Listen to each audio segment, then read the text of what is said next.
Hi, everybody. I'm Laura, And I'm Allison. and this is the Earp Top 5 podcast for freedom.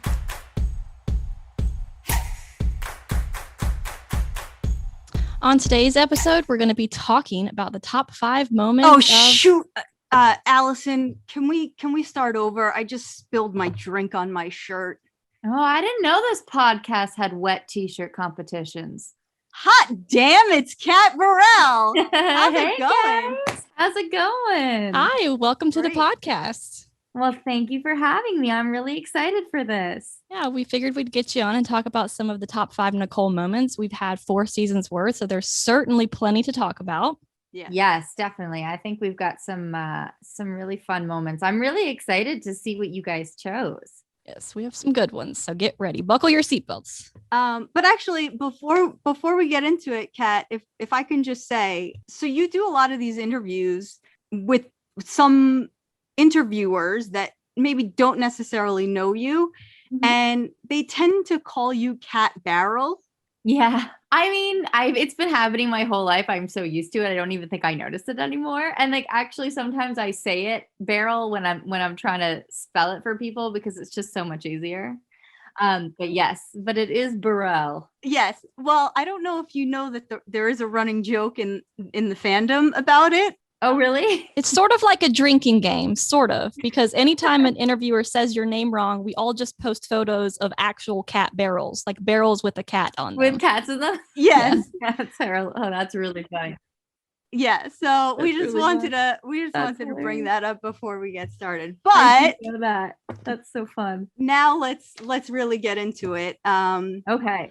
So I'm gonna dive right in with the first moment of Mhm. Nicole Haught from episode 102. People might know this episode. People might even know this scene. I'm not exactly sure.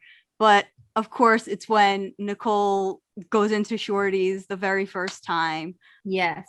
and meets one Miss Waverly Earp. Now, you've talked about this scene. Emily's talked about this scene a lot on panels and things like that. My introduction to the show, like probably many others, was through this particular scene. My kind of origin story is probably not everybody else's because I watched this scene. It came upon like a clip or something like that. And I watched this scene where between when Nicole says her first line and she introduces herself to Waverly, there's 15 seconds, I counted, ish. Let's say ish, so I don't look Yeah. really crazy. But it's roughly about 15 seconds. And I was watching this scene and the writing, the dynamic, and just the kind of the back and forth banter between Nicole and Waverly. When Nicole actually says, I've been meaning to introduce myself, I was taken aback. I was like, wait a second, they don't know each other? Are you kidding me? Oh, yeah. Like, I was floored by that. So then I watched that scene, then I watched episodes 1 and 2, and then I was watching live by episode 3. So that's my origin story. Oh, cool. Wow. So you got on board really early. That's awesome. Oh yeah, I was on board. Like I knew of the show because it Mhm. was recapped from somebody that I read other recaps from. So they were mentioning it in passing. So I knew of the show from episode 1 and 2, but it wasn't like must see for me until after episode 2. But I'm just curious to know, number one, when do you think Nicole actually saw Waverly before then to really want to meet her?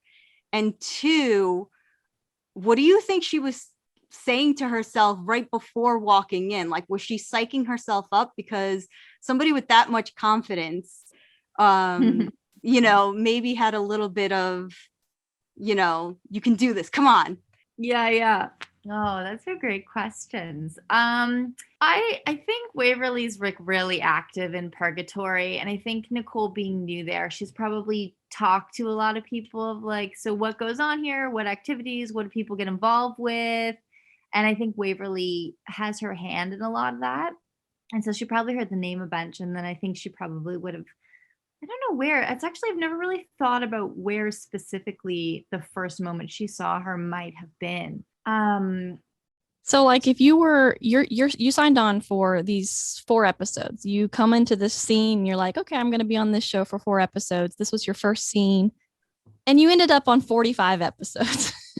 How I does that know. feel? I mean, you agreed to join the show just thinking you were gonna be a quick little guest star, and then Yeah, I thought I was gonna do 6.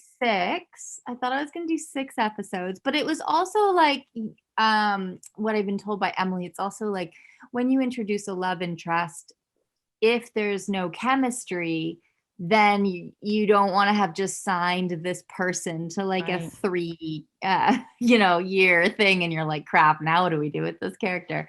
So I think as far as I've been told, I mean, as far as I knew, I was only doing 6 episodes, but as far as I think Emily's told me, the intention was to pull Nicole through the series. I think it was just a little bit of a safety net for them in case like the characters just didn't jive or they didn't like what they were getting. Um, so I think, to be fair, I know I've been like, oh, I was only supposed to do 6 episodes, but I also think that was security for them as well, just to make sure it was going well. Yeah, that makes sense.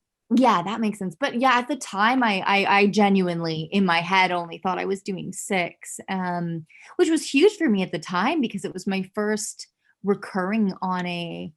I think I had done like a couple other smaller recurrings, but it was my first more substantial recurring. And Nicole was just such a different character than anything I'd ever played. I mean, she was kind of my first.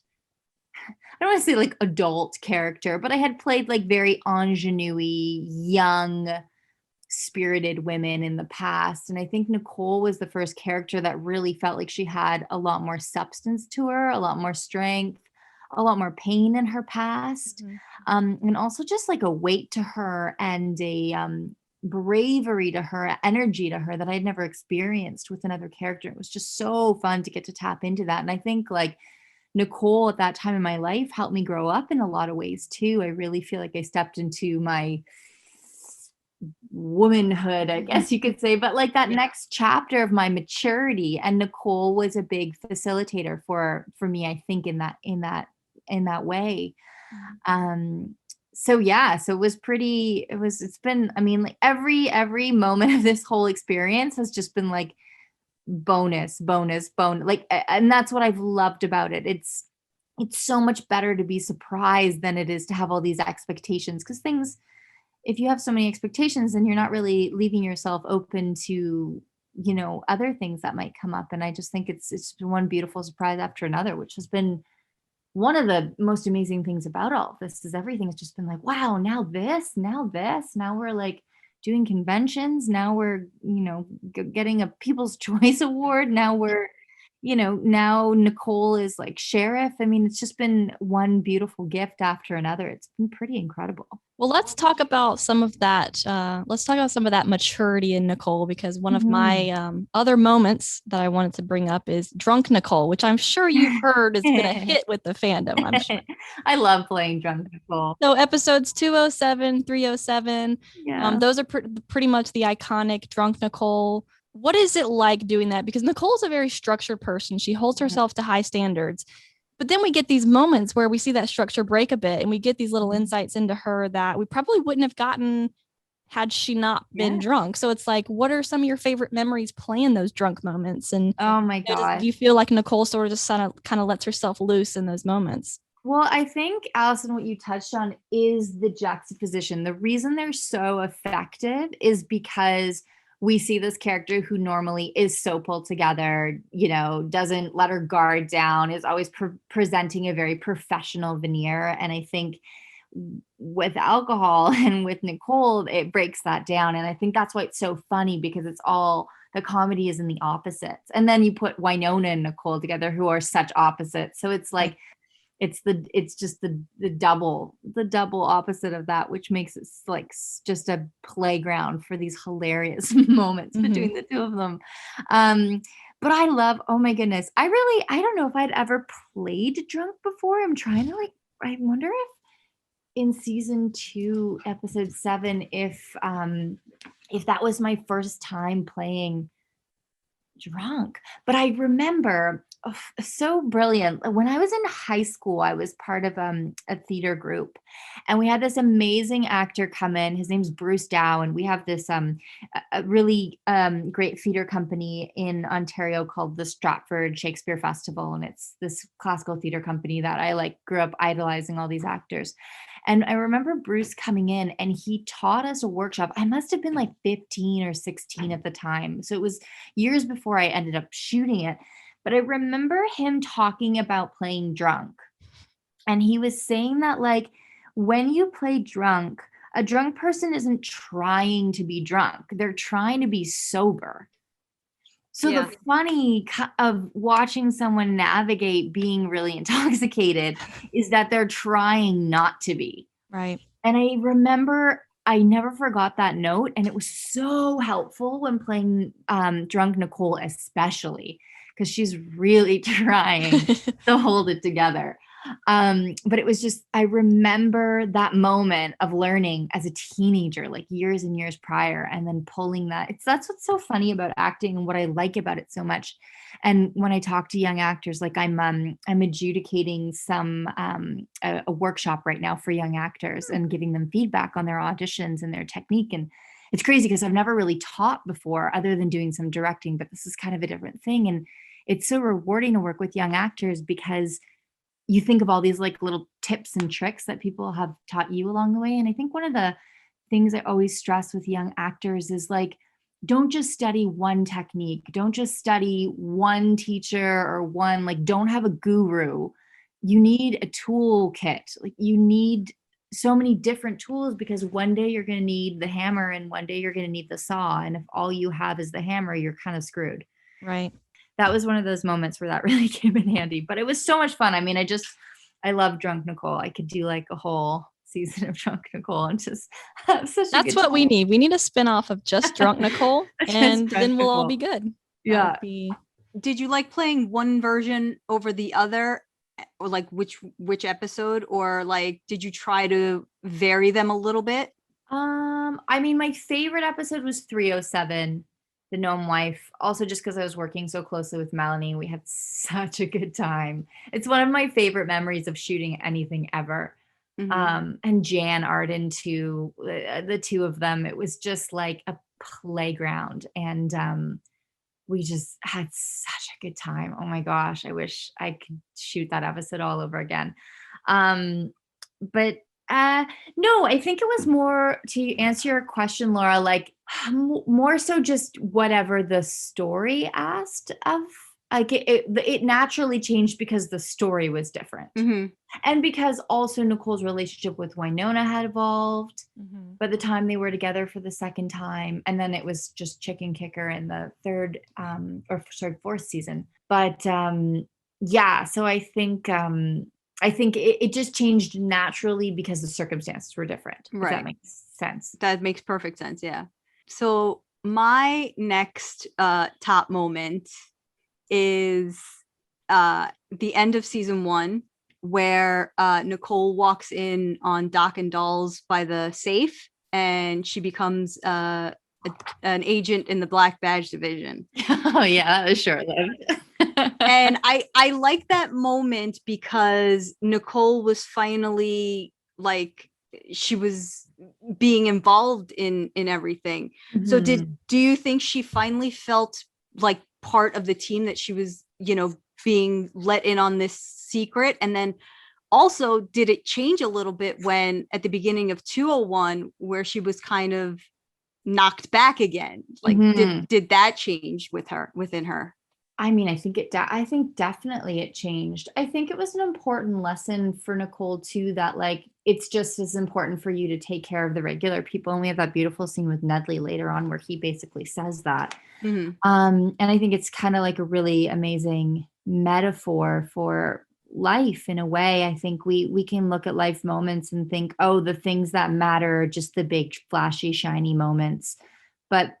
Or like the big flashy shiny job or the supernatural or whatever. But what's really important is taking care of the people who need it most and maybe the most vulnerable. And maybe it's not the sexiest, flashiest task, but it might be more important, or it might be where you're needed more. And I think that there's nobility in that.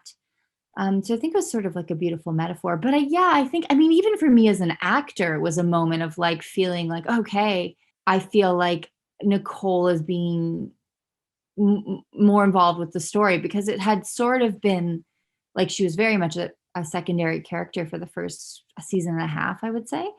But then that was kind of the christening of more involvement in the storyline, which felt really great for her and for me. And because I just was so excited to continue on the show. And that sort of, for me, at the end of the season, gave me reassurance that they would bring me back, which was really nice. I didn't have that. It was after those 6 episodes, like we talked about, it was like very much like, oh, we're going to do one more, and oh, one more. And then they would just call every few weeks and it would be like, oh, you're going back to Calgary. So it was really nice. It was nice assurance for me as well. And that they were happy with my work and happy with the character. And the fans kind of liked you too after season 1. Yeah. But keep in mind, I mean, at the end of season 1, nobody had seen the show. So it was the network and the people I was working for kind of giving me that stamp of approval. Right. That felt really good because we hadn't had any audience feedback at that point. Right. I think that the moment where Nicole becomes part of Black Badge and then sort of gets knocked back a bit, it's kind of just like a little bit of fate, because if you look at her journey throughout the 4 seasons, her becoming sheriff and having this bigger part in just the overall town, she might not have done that had she become a bigger part of Black Badge. So it's kind of like it was for the better. I agree. For her character just to kind of grow in that space rather than become part of something else. Yeah, I think that's a really, really good point. Well, you mentioned a little bit about Nedley.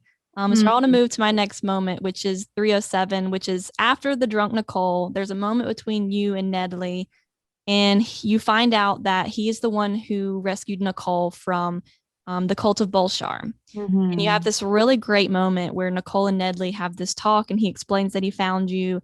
And he says, you're like a daughter to me. And we get the famous line of everything good that I have in my life is because I came back to the Ghost River Triangle, which has become kind of like a line for the fans as well. You know, because we watch this show, everything in our life is good now.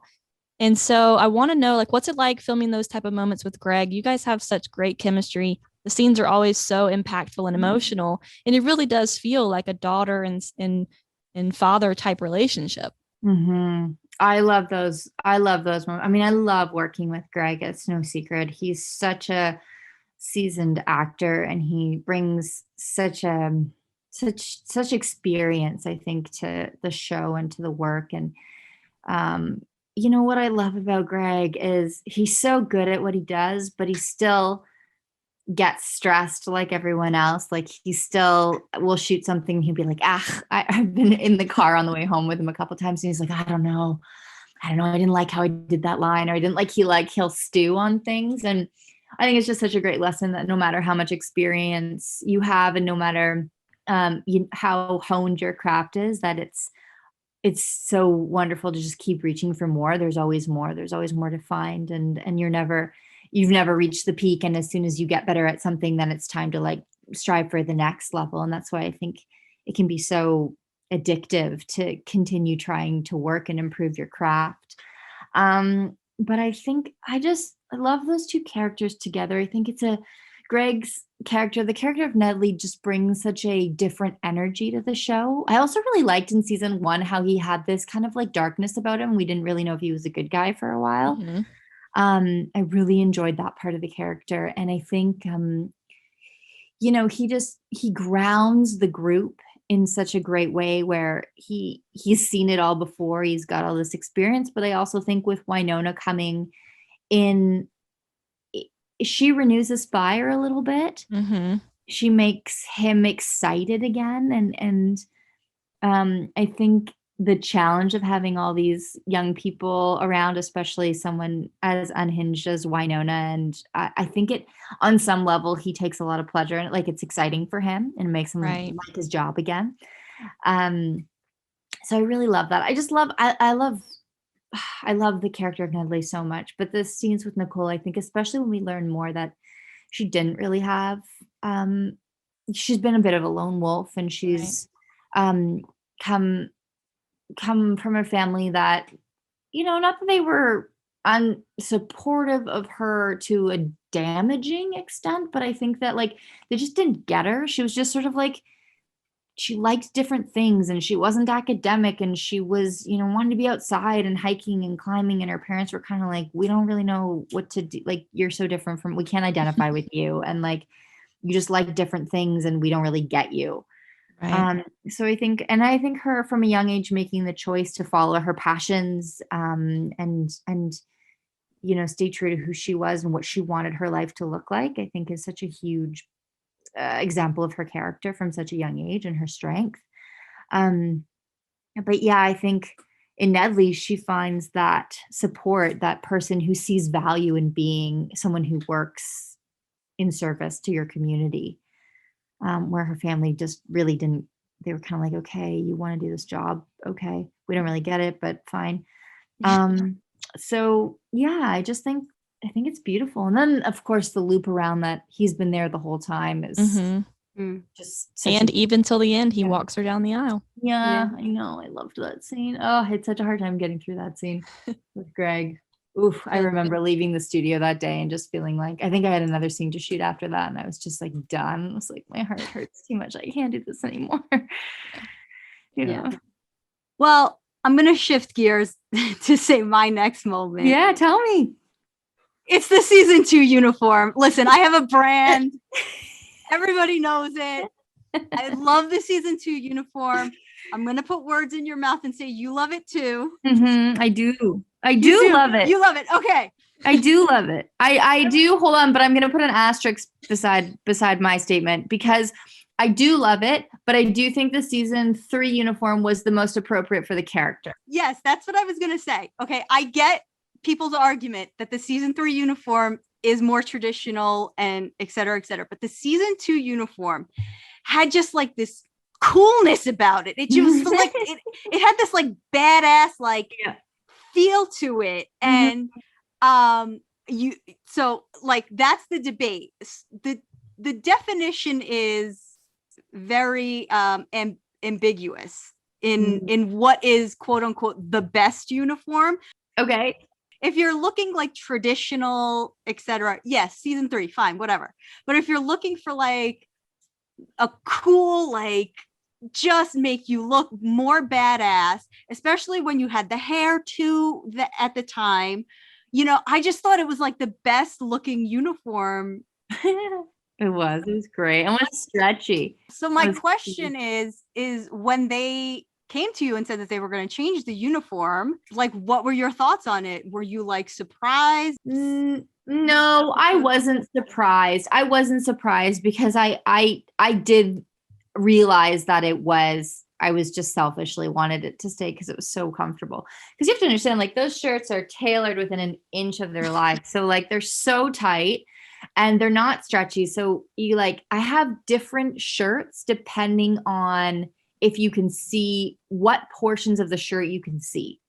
Okay. So if the shirt is to be worn, just a shirt, nothing over top of it, I have the like super tailored shirt with like buttons that clip the shirt to the pants. So if I need to pee, once I'm all gacked up, it's like there are people need to get involved. Yeah. Like I have to take this belt off. It's all clipped to the pants. And then the shirt is clipped to the pants. Like if I need to go to the bathroom, it's like, I need like 10 minutes. So there's that. And then I have a shirt that is larger for when we're working outside so I can layer underneath it. Because if I tried to layer under my picture shirt that plays inside, I wouldn't be able to move my arms at all. And you'd probably look like the Michelin Man or like some totally. And then it's like, if you heaven forbid you move your arms too quickly and then it's attached to your pants and then your pants go all the way up, where, and it's just a very uncomfortable situation. Yeah. So so the season 2 shirt was just so great because none of that was a factor. It was stretchy. It was like a normal shirt and I would just tuck it in like a normal person. That was the other thing. The jacket with the season 2 uniform, like it was like a cross between like a quilted and a puffer jacket. I love that jacket. That was a great jacket. I concur. I agree. Do you have that uniform? Did you keep it? No, I didn't keep anything. I didn't keep like one thing, which I'm regretting, but we just didn't know what was happening. So I don't know, like I'm a little superstitious. So I don't like to take so at the end of the season, we have these like I have been seeing things online once in a while where people are like, why does Kat steal all Nicole's clothes? So I'd like to clarify, I don't steal anything. At the end of the season, we have a wardrobe sale, and wardrobe sells off everything that they're not going to use again. So I buy Nicole's shirts to give away in the charity auctions because I know people will really want them. And I'm like, this is just going to sit in a warehouse somewhere. Right. Yeah. So I might as well just buy it. And I buy whatever I can shove into my suitcase. And I like, when I get back from Calgary, it's like a 4 suitcase ordeal because we live out there for 5 months. Yeah. So it's, you have all your shit. And I think I still have a box in Calgary with my name on it with like a humidifier and like long johns and a blender and like things that you buy because you just don't have these things. Yeah. And I don't know where any of it is. But yeah, so I like to keep, but for me personally, I didn't keep anything. And you know what? I'm mad at Melanie. I have a bone to pick with Melanie because so I was wearing this really, really awesome rainbow flannel in 412. And I really, really loved that flannel. And I really wanted to keep it because I love a flannel. I wanted like to keep it for me. Or maybe I would have given it away at some point, but I didn't. And because Melanie wanted it. So I was like, okay, but you have to take it. You have to, like, don't forget, don't change your mind, because if you don't take it and I find out that I couldn't take it because you wanted it and I'm like, okay, it's yours, you can have it. And then she didn't take it. Yeah. Oh, it was such a great one, but that's okay. And then there's things that I should have, like, I think the one thing I would really like is Nicole's belt. Mm. I think that would be the one thing I would take, because for me, the belt, I talked about this on another podcast, but I think for me, the belt was it was the weight of it. And there was like a ritual behind putting it on, like the props people would be there and our arms, like the guy who dealt with all our firearms would be there. And it would be like the last thing that I would go on me before stepping onto set. And there was like it was like a ritual. I don't know. It was the last thing. And then just the weight of it made me feel powerful, made me feel like Nicole. And I would really love to have the belt, just like the belt without all the stuff in it. But I think because the belt was so symbolic for me, I would really like to have taken that one day. But yeah. Final question on the uniform front. Mm-hmm. Did you see Dom in the sheriff in Nicole's uniform for the Halloween episode? And was it your actual costume, or did they kind of make one to fit her, but kind of a little baggy? It was definitely not my costume. Okay. No, for sure. Mine she would have been drowning in my costume. No, you know what? I never ever saw her in it in person because we never shot the same days on that block. Mm-hmm.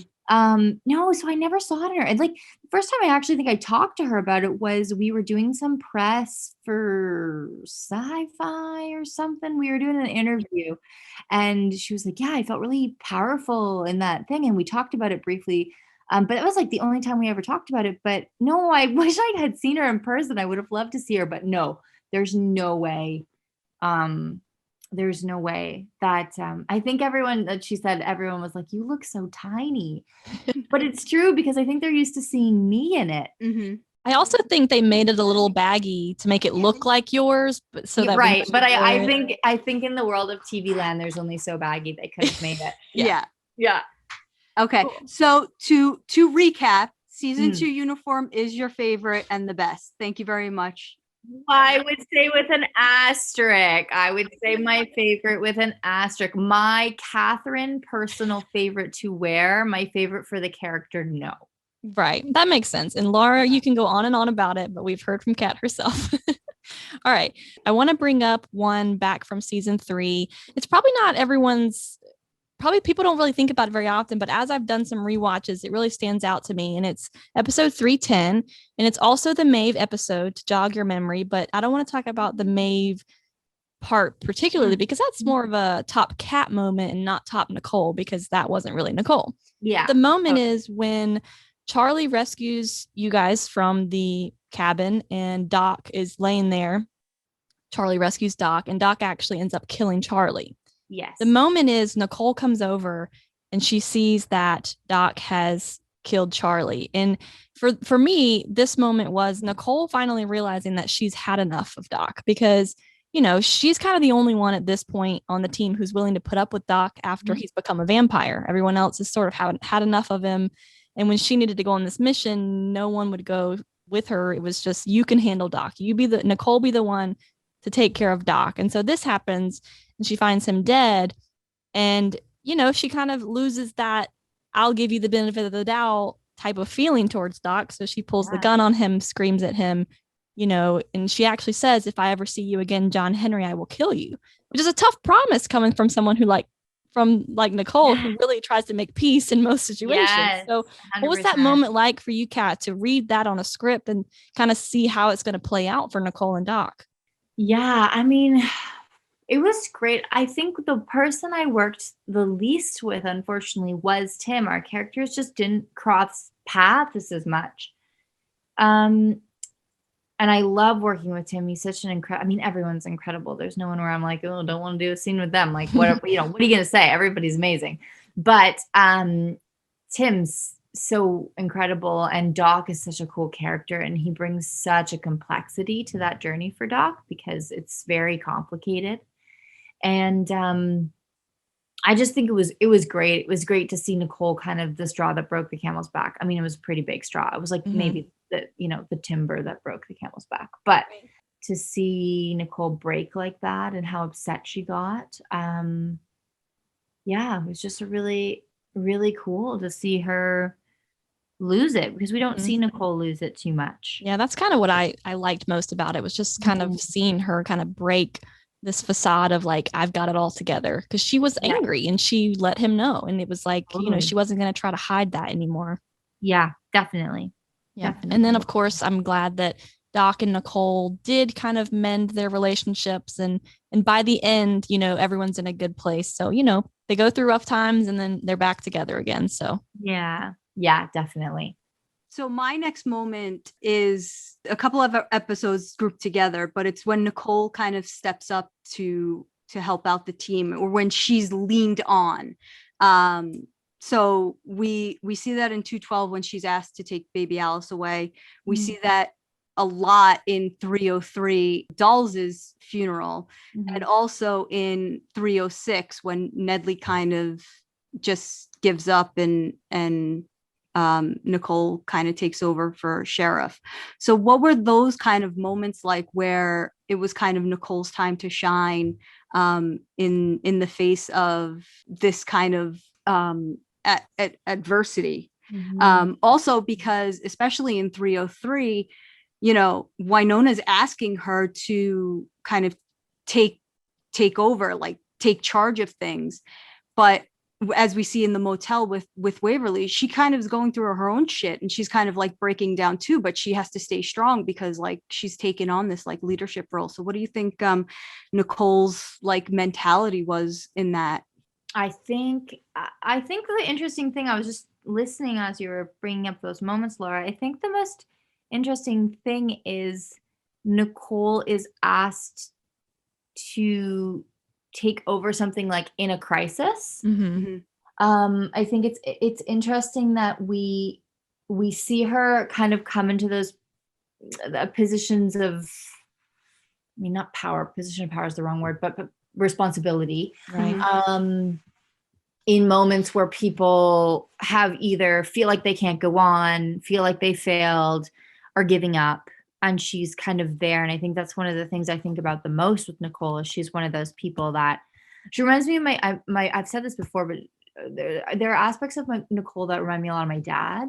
But my dad is like a person where his love language and like his purpose is to serve. And that's how he shows that he loves. Like he will never I'm so lucky to have a parent that will like never, what he says he will do, he will do. I think it can be a really rare quality to find in people.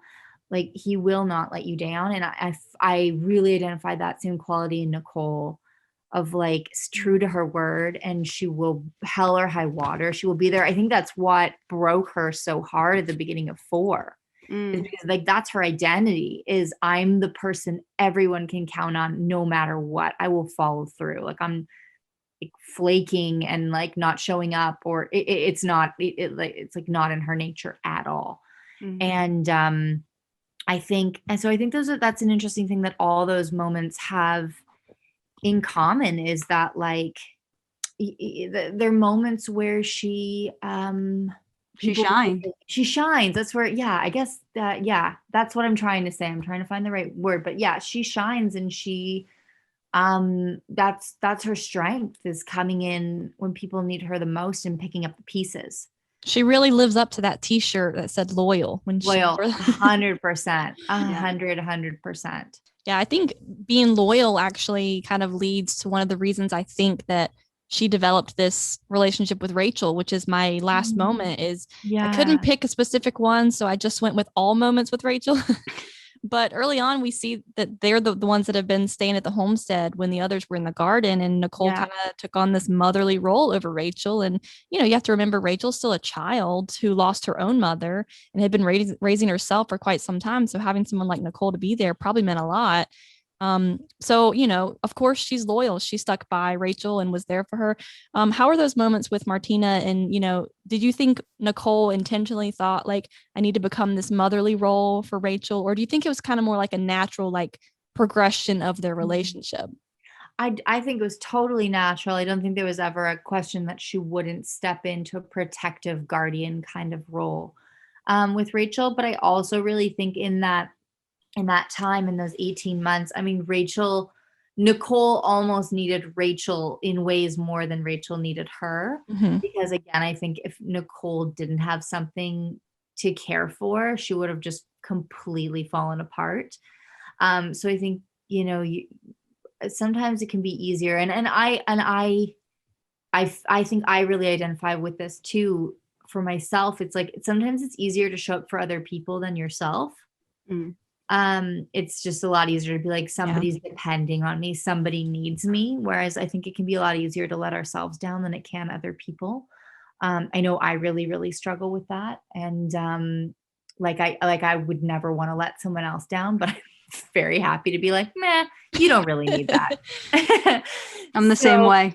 Yeah. So it can be like, if that's in your personality, it's hard, because you can also sometimes, you have to, there's times I think for Nicole where she gave so much of herself, she was depleted. And I think that can be for a lot of people, because she's such an, again, of service person. But I think she really needed Rachel. I mean, Rachel was such a beautiful character, and Martina did such an incredible job. I'm just so impressed with her. As a human, she's an amazing person. And as a young person, gives me hope for the future. And as a performer and a professional, I really admire her. I just admire her on so many levels. But I think that dynamic, I was so excited that the writers brought in that dynamic, because I think we really needed that, the youth. I mean, we'd been at it for 5 years at this point. I was like, we need some young blood up in here. So her and Billy, it was just so great to see that other generation of character come in and of performer come in and shake things up. And I think naturally I felt that for Martina, that protectiveness over her, because we had like her first scene kind of ever. I was in with her, and like, holy crap, man, she handled it so well. It's a lot to step onto a set, especially an established set that's been up and running for a few years. Everyone's got a shorthand, and there's an established dynamic, and you're kind of coming into this thing, and especially a show with a fan base. It's not like she had friends of hers that were fans of the show.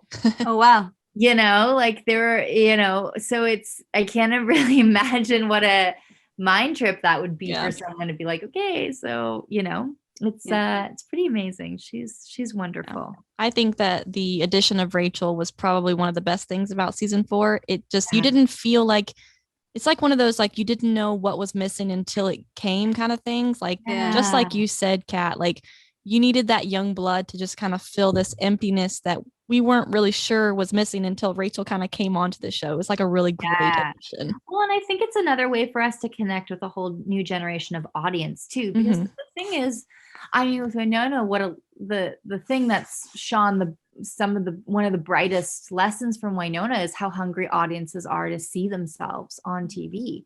And that goes for someone your age as well. I mean, I think that's Rachel and Billy, the addition of those characters has opened up a whole other audience demographic, I think, to the show that I don't know if maybe we had it before, yes, in some ways, but I think it just solidifies it and gives them somebody else, another character to look to and see themselves in. And I think that's pretty awesome. So my final-ish moment, because I do have an honorable mention at the end, but so it was hard to choose something from season 4 because season 4 and Nicole were like top notch. I'm sure you heard it throughout the whole season how, just it was just everything. So I mean, there was the stuff with Winona in 401 and 405 and 406 when, the spell had taken over Nicole, and 407 with the love drunk stuff, and 410 when she becomes when it says it's her turn to save Waverly, and 411 when she becomes the shield. But I narrowed it down to 409, and it might not seem like a major Nicole episode because that wasn't really the focus of it, but thanks to my friend Sam, she kind of had me look at it from a different perspective, and the little moments that Nicole had with every other character trying to get her to kind of see reason that she needs to become sheriff again. I thought that those were poignant moments with everybody. Like she had the fight scene with Winona, and that's kind of, you mentioned love languages before, and that's kind of Winona's way, like her tough love way of kind of getting her point across to Nicole. Yes. And then there was that like loving moment in the kitchen with Waverly, and Waverly tried to persuade her to do it, and Nedley doing what Nedley does best and coming at it from a logical standpoint. And then you even had those two moments with Doc and Rachel where they were also like, listen, the town needs you. And even though she just shit on Doc by offering him up to the Clantons, like he was still kind of in her corner and saying, you need to become the sheriff again. So what was that like to just have those moments with each of those characters and feel what they were saying and kind of know in your heart, not your heart, but like Nicole's heart, know that, this is what I have to do. This is what I need to do. This is what I was called to do. As far as I think just Nicole needed to hear it. We haven't spent a lot of time seeing her very defeated, and season 4 was a completely different energy for her, a completely different side of her that we really hadn't seen before. And I think that she really needed all those little votes of confidence. And I think you said it so well, in every character's own way, they gave that to her. And I think it was really, for me, the turning point, the final moment was Doc, because he was the one, like you said, who she kind of betrayed, even though she says I would have fought for you too. And she would have. But I think with Doc, because of everything he's gone through and how much life he's lived so much life that he can see the bigger picture in a way that some of the other characters can't. And I think it's that like wisdom that he has that is just from so much life experience. And I think looking at somebody who she feels like she betrayed the most. I mean, that was one of the things she was most ashamed of, and having him forgive her was huge. I think it was really the final push that she needed to go, okay, I'm going to do this. I need to lick my wounds and learn to trust myself again and put on my big girl pants. Like, it's time to stop hiding and being ashamed and to just acknowledge that I made a mistake, because I also think she's very perfect, in a lot of ways. She doesn't make mistakes, and that's another thing she prides herself on, is having good judgment and holding herself together and being professional, and all those things kind of went away. So yeah, I think that conversation with Doc was really, it is the final moment that she needs to push forward. Do you think that everyone seeing the chicken kicker video kind of pushed her a little bit? Because at that point, it's like, okay, what do I have to lose now? Yeah, what do I have to lose? Like, there's no other. Yeah, I do think so too. But I think for her, it wasn't the video per se. It was what it represented. And what it represented for her was the moment where she just completely couldn't see herself anymore. That it was, she completely lost herself. She didn't recognize the person looking back at her anymore. She didn't trust herself. She was like, I've changed. I'm broken. I let everyone down. I'm a failure. Like, all the things. So I think, the video, yes, she's embarrassed, but I think Nicole is more mature than that. Like, she can get over the embarrassment. What she can't get over the fact is she lost herself, and to such a huge degree. Mm-hmm. Yeah, that's very true. And, we could talk all day about all the moments. There's so many. And, I think that everyone would agree to say that Nicole is probably one of the most iconic female characters that we've seen on TV in a long time. So thank you for that, Kat. Well, thank you for saying that. I agree. She's wonderful. I mean, a lot of people have seen themselves in her, and we've gotten so many great moments. And I just can't even picture not knowing Nicole Haught at this point. Yeah. Yeah, totally. It was a tough one to narrow it down. And as I said, I just had an honorable mention. Nicole not returning Winona's high five. Was that like that it just happened once and it was just like an ongoing joke between you and Mel, or was it like scripted like that? Or I don't think it was scripted. I think it definitely, I'm like 90% sure it was not scripted, and we just kept doing it. Okay. Because it was it was a great offer from Mel, and then it was a very clear decision for me not to volley it back, but like in a way that was my volley back. Like, that was the choice. Yeah. I think a lot of people like that moment, in that it was just because they're so yin and yang. Yeah. It's like she wants to high five at like the worst possible times, and you're just like, what's going on? Yeah, totally. Fairly certain that was something that came kind of organically, and it just kept happening. It became a bit of a thing, which is I love those little bits. So what surprised you most about like anything about Nicole? Was there anything that surprised you that you read in the script that maybe you didn't think, like maybe her backstory or secret wife or the chicken kicker thing? What surprised me? Oh my gosh, there's so many things. It's really hard to pick just one. Well, the thing that surprised me the most, which this may help you out, is obviously the secret wife. Yeah, that's what I was thinking too. I mean, sure. Yeah, that was definitely, I guess I was thinking more from a like her doing something from a character standpoint. I mean, that was in her past. I don't know though. I mean, I like that Nicole had something. Yeah. To make her a little bit like she had a past, you know what I mean? I mean, it was kind of refreshing to be like, oh, great, some meat, she's not so clean. I mean, as an actor, I was like, yes, the dirt comes out. But I think it was also really awesome for Waverly and Nicole's relationship, because we get to, I mean, yeah, she definitely should have mentioned it for sure. But at the same time, I think it was a really great obstacle, because, to make an interesting story, you need all these obstacles. That's what conflict is, what makes the story good. And so I think it was really great that Nicole had that, because up to then it was like, there's nothing wrong with her. Like, what's wrong with her? Nothing. Right. So I'm just wondering, the Rayleigh middle name. Yes. You chose it. You didn't like it anymore. Well, I didn't like that it sounded like Nicole really hot. I never really thought of it that way. I just thought it was a great name. But then I was like, oh, Nicole really, and then of course, as soon as Emily said it, I was like, oh shit, no, I wanted it to be like epic and serious and romantic. And she was like, haha, it's funny. It continues the name joke. I'm using it. So yeah.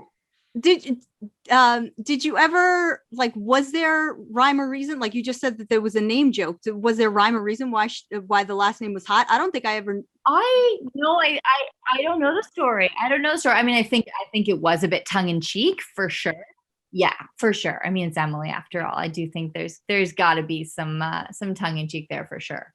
So what was it like that you and Dominique, obviously, but you guys had the last scene of the season? Yeah. What was that like for you? I mean, it felt big when we were shooting it. It just felt like, wow, okay. And I remember like there was a bunch of behind the scenes people there. And I remember looking over at Dom or something, and there was like an additional behind the scenes camera, and I looked right into this camera, and I was so like, because usually we don't have the cameras, like they move the cameras out of our eye lines for those kind of big serious moments. But I just remember that moment and being like, oh, okay. At least there weren't geese in the back of this one. Yes, we're not, as far as I can remember. I think we were okay. Good. But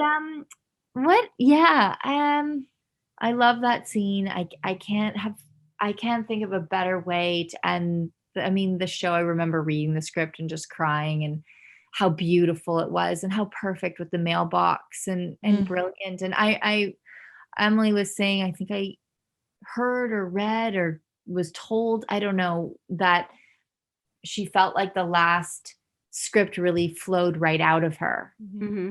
That one was not, it wasn't like a agonized, I mean, it's all a huge challenge, but it was, she said something along the lines of like, I felt like the words just flowed out of me, and it was so evident in the script that it just felt so right. Like it was so perfectly done. Mm-hmm. I really can't think of anything I would ever want to change. And it was just such a beautiful episode. And yeah, it was a lovely moment. It was a gorgeous day. The sun was setting. Was that filmed the same day that you guys filmed like the majority of the wedding scene or of the scenes? We shot the wedding stuff, I think it was like over 4 days. Mm-hmm. Because there were so many like little bits and pieces. So usually we shoot out locations. So everything on the homestead would have been shot kind of back to back to back. And we have a set, our barn set plays in our studio, but it also plays in real life. Mm-hmm. So sometimes we play it on the homestead, depending on other things we need to shoot that day. And then that's the only set we have of the main sets that the outside and the inside both play. Usually it's, if we're on an interior, we're in the studio. If we're on an exterior, we're out on location. So we would have shot anything in those last 2 episodes that occurred on the homestead, we would have shot kind of consecutive days. So I can't quite remember what we had shot earlier that day. Mm-hmm. It might not have been the wedding. Like we may have gone and shot other things like the wedding prep stuff and then changed. Right. Yeah. I can't remember to be. That's okay. To be frank. Yeah. So Kat, you have Good Witch coming up, premiering May 16th. Do you want to tease anything about that? I'm so excited for Good Witch this year. We have gone in a very exciting direction on the show. There's a lot more magic, there's a lot more danger, and there's a lot more romance coming up this season. So I'm very excited for people to see it. Yes, you're right, Laura. May 16th, it's going to be starting on Hallmark, and I believe it's the W Network in Canada. And I'm really excited to see what you guys think. I'm very proud of the season. I'm really I'm excited to just see it back on TV and get the story back. So yeah. Well, May there was, 16th. I don't know if you know, but there was a little bit of a sneak peek that was released, I believe the other night. And Earpers are already going crazy for seeing Joy again. Yes, I know. I'm really excited. Joy's such a lovely character to play. It's really exciting for me to get to play all these different women, and I'm very, very excited for the season. So I hope that people enjoy it, and there's a lot more magic and fun to be explored this year. So what did you think of the top moments that we chose? Would you agree with them? Would you not? I think they were great, guys. I honestly like I really feel like you guys covered such a great gamut of like funny things, but also really touching and emotional moments. And then we had like the running gags. I mean, you guys really covered the whole. It was hard. Trust me. It was hard. Yeah, well done. I couldn't have done it. So as we sign off, those were our top 5-ish moments. 5 and a bit, 5 and change. Five and change, which Kat approved. Kat/Nicole approved. So Allison, where can they find us online? You can find us on Twitter at EarpTop5, or you can go to EarpTop5.com and leave us a comment and let us know what your favorite Nicole moments are, if they're different or you agreed with ours. Great. And you can follow me at Laura Meet World. And I am at Nona Wayhot. And Kat, for those that just don't know where they can find you, where can they find you at? I am at Kat Barrell. Also Kat Barrell if you're having trouble with the spelling. So Kat, I usually sign off with a have a great or wonderful day, but I actually stole that from you. So if you wouldn't mind, would you mind doing that as our sign off? Well, it was lovely to chat with you guys. Thank you for having me. Thank you guys for listening. And I hope you have a wonderful and very great day.